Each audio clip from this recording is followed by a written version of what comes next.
दुनिया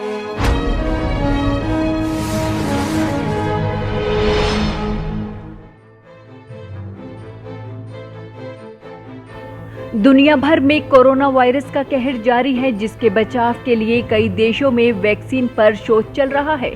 वहीं लोगों के मन में कई सवाल उठ रहे हैं कि कोरोना वैक्सीन कितने की होगी, क्या हमारे बजट में इस वैक्सीन को खरीदा जा सकेगा, क्या ये बाजार में आसानी से उपलब्ध हो सकेगी।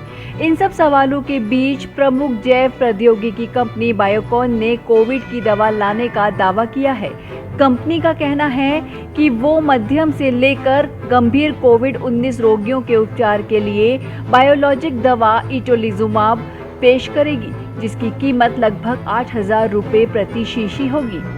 कंपनी का दावा है कि कोविड-19 के कारण मध्यम से लेकर गंभीर और तेज श्वसन संकट सिंड्रोम यानी ARDS के उपचार के लिए भारत में आपातकालीन में उपयोग की गई इटोलिजुमाब इंजेक्शन की मार्केटिंग को भारतीय औषधि महानियंत्रक यानी DCGI ने मंजूरी दे दी है।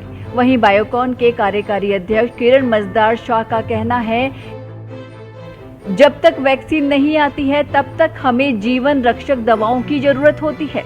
हमें लगता है कि हम दुनिया भर में जो कर रहे हैं वह ये है कि हम इस महामारी के इलाज के लिए दवाओं का पूर्ण उपयोग कर सकते हैं या नई दवाओं का विकास कर सकते हैं।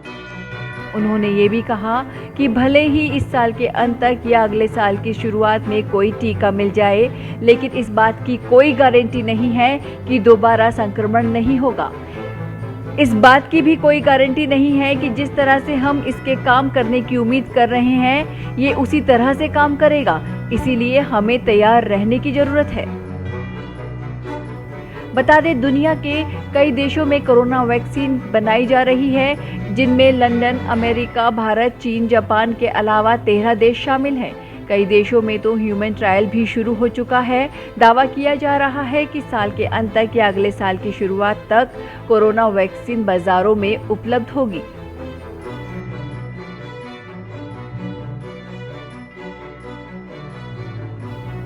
Bureau report, Punjab Kesari group, Delhi.